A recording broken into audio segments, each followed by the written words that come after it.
Okay, hi. Yeah, back for another video. We did a video like this for issue 1 where I talked through the content of issue 1 of the fanzine, and it's really just occurred to us that we haven't done the same thing for issue 2, even though issue 2's been out for a good couple of months now. So anyway, I'm going to put that right and just go through the content of issue 2 for you today, just to let you know what you're getting if you buy it, and just to talk through some of the experiences we had and how we put it together really. So I've got it in front of me, here it is, issue 2. As before, Helen Green's done the cover for us from one of our favourite images of Bowie, and we're just absolutely thrilled with the illustration she came up with. One thing we did slightly differently this time, I'll try and angle this in a minute so that you can maybe see it. On the word glamour there, we had spot UV put onto it.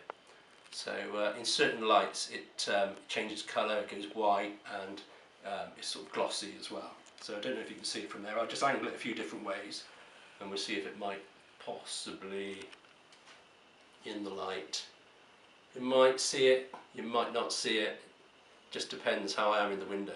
But if you take it outside, if you've got your own copy, take it outside, have a fiddle with it, move it around, just look at it and go, yeah, and eventually you'll see. I can see it now, but you probably can't.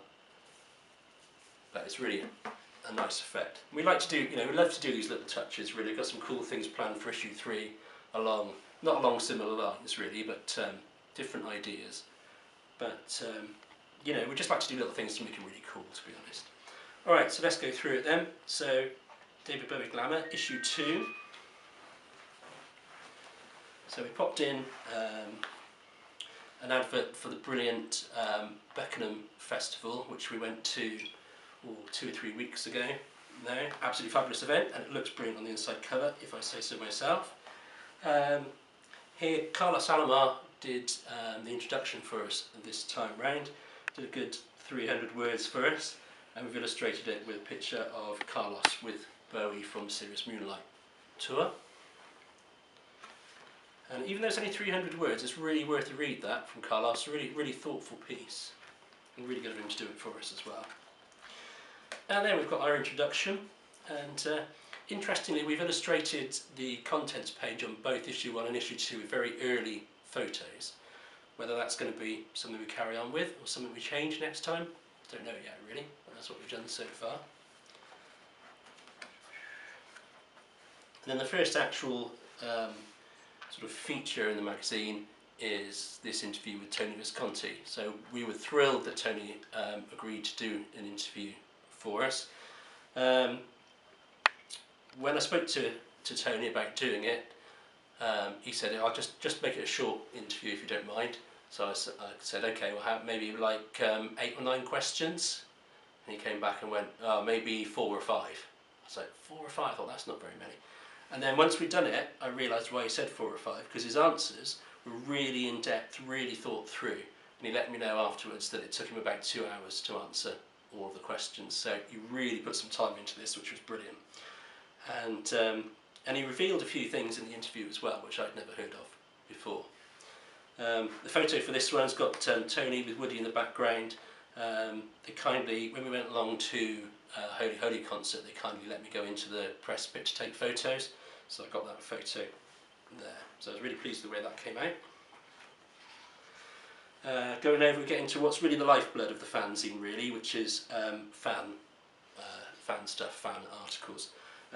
Helen Fox has done brilliant stuff for the fanzine in both issues so far. This is a piece, Turn the Face to Strange, and then we've got a piece over here with some amazing fan art as well about the Celebrating David Bowie concert in New York. It's very cool. Nicholas Pegg was very kind to do a brilliant article for us. I'm sure you know that he wrote The Complete David Bowie, which is the absolute Bible on anything you want to know about David Bowie really. Also, he's a bit of a renaissance man. He's an actor, he's a voiceover artist, he plays a Dalek, as you can see from the picture here.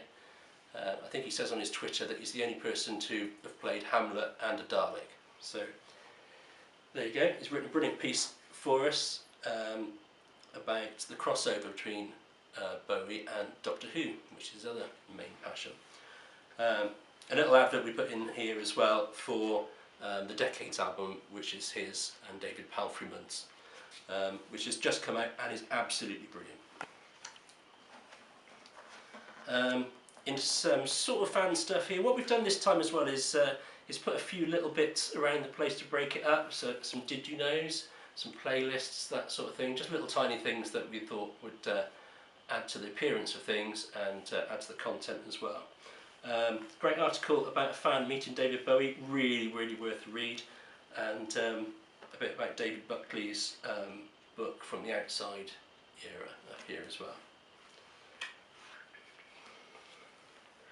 Richard Portsmouth did a brilliant piece, really thoughtful piece this, called Non-Linear Art Crime, which is well worth a read. And this is an article from a young fan who once asked their mother, what's Ziggy Stardust? They'd heard the word Ziggy Stardust, didn't know what it was, and it led to a whole opening up of a new world of Bowie. Love the look of this page. Andy managed to source these brilliant photos from the Serious Moonlight tour. There were, I don't know how many there were, about 50 altogether probably, and we had to choose the best ones, which was really difficult because they were all just as good as these really. So Andy wrote a great piece about the Serious Moonlight tour here as well. You may have spotted, if you're eagle-eyed, that we did a teaser tweet of this page, and at that point it was an interesting point really, because the logo here was different from the one we finally went with. Okay, Terry O'Neill, iconic photographer, did this piece for us. Absolutely amazing piece. Photo from the 1980 floor show here, and a little advert for him as well. It's worth the price of admission just to read that one really. Some great design from Chris, our amazing designer. You can contact Chris on @MilkyCereal. So I love his designs in this issue. And this is all about Merry Christmas, Mr. Lawrence.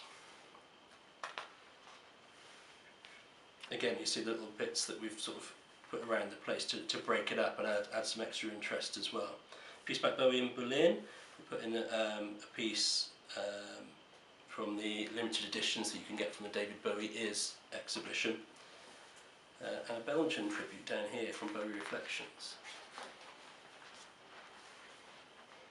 Okay, moving on, this is an article I wrote about album covers and so on. And down here, hang him on my wall, Cartesian Devil.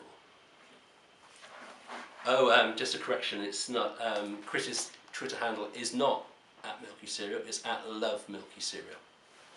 So get that right, otherwise I don't know who you'll get. Alison did an amazing piece, just like she did in issue 1, she did a great piece for us, interviewing Wendy Wu, and this time she's done an amazing piece about a collector of David Bowie posters. And these are the kind of posters that are really collectible, because they're kind of like bill posters that were put up around venues at the time, and really not designed to be kept but just torn down after the event. So they're not the kind of things that really survive very often, so really good interest to collectors, we hope. Getting a bit short of time for this video, so I'll just talk about this last one, and we'll carry on in the second video. We were thrilled to get this one. This is about the performance Bowie did with Klaus Nomi in 1979, I'm going to say, which we were delighted when this came into our inbox from somebody who was actually there at the performance. Anybody who's seen it on YouTube, I think it's just recently arrived on YouTube, it's really well worth a look. Okay, we'll stop this section 1 there, and we'll go on to section 2 in a little bit.